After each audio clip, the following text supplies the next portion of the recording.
Bapak Ibu, selamat hari baru. Puji nama Tuhan, sangat senang dan bersyukur menyapa jemaat Tuhan lagi di kesempatan yang diberkati Tuhan ini. Masih dalam nuansa tahun baru, semoga semangat, antusias, dan juga pengharapan terus menyala dalam kehidupan kita. Bapak Ibu, ketika Tuhan mengizinkan kita ada di tahun baru ini, pernahkah kita bertanya, mengapa Tuhan masih mengizinkan kita hidup?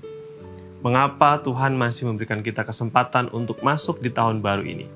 Bapak, Ibu, dan Saudara semua, pertanyaan ini penting karena pertanyaan ini akan menentukan bagaimana kita menghidupi kehidupan kita, keputusan apa yang akan kita ambil, kemudian apa yang akan kita lakukan di sepanjang tahun ini. Salah satu hal yang mungkin penting untuk menjadi jawaban dari pertanyaan tersebut adalah Mazmur pasal 115 ayat yang pertama yang berkata seperti ini.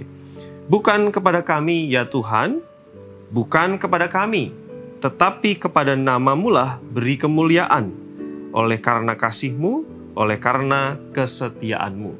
Bapak, Ibu, dan Saudara yang terkasih dalam Tuhan Yesus Kristus, Mazmur ini mengingatkan kita tentang mengapa kita masih ada, mengapa kita masih hidup, mengapa masih Tuhan berikan kesempatan kepada kita. Firman Tuhan mengatakan, bukan untuk kemuliaan dan kemegahan kita sendiri. Hidup yang kita jalani ini bukan semata-mata untuk kepentingan kita, bukan hanya untuk membangun kerajaan kita, bukan hanya untuk menyenangkan hati kita, membuat hidup kita semakin besar, membuat hidup kita semakin nyaman, dan lain sebagainya. Tetapi kita diingatkan bahwa bukan kepada kami ya Tuhan, tetapi kepada nama-Mu lah diberikan kemuliaan. Kita diberikan kesempatan untuk memuliakan Tuhan. Ingatkah kita bahwa kita sebagai orang percaya selalu yakin bahwa hidup kita bukan lagi milik kita sendiri, tetapi Kristus dengan karyanya yang ajaib di atas kayu salib menebus kita, mengangkat kita dari lubang dosa dan kebinasaan sehingga kehidupan kita menjadi milik Kristus. Oleh karena itu, tepat seperti apa yang dikatakan di dalam 1 Korintus pasal 10 ayat 31, Rasul Paulus menasihatkan kepada jemaat seperti ini. Jika engkau makan, atau jika engkau minum, atau jika engkau melakukan segala sesuatu yang lain, lakukanlah semuanya itu untuk kemuliaan Allah. Kalau kita makan, bukan hanya berpikir tentang kesehatan kita. Kalau kita minum, bukan hanya untuk memelihara kehidupan kita. Kalau kita melakukan segala sesuatu, bukan hanya untuk kita semata-mata. Tapi Rasul Paulus mengingatkan, lakukanlah semuanya itu untuk kemuliaan Allah.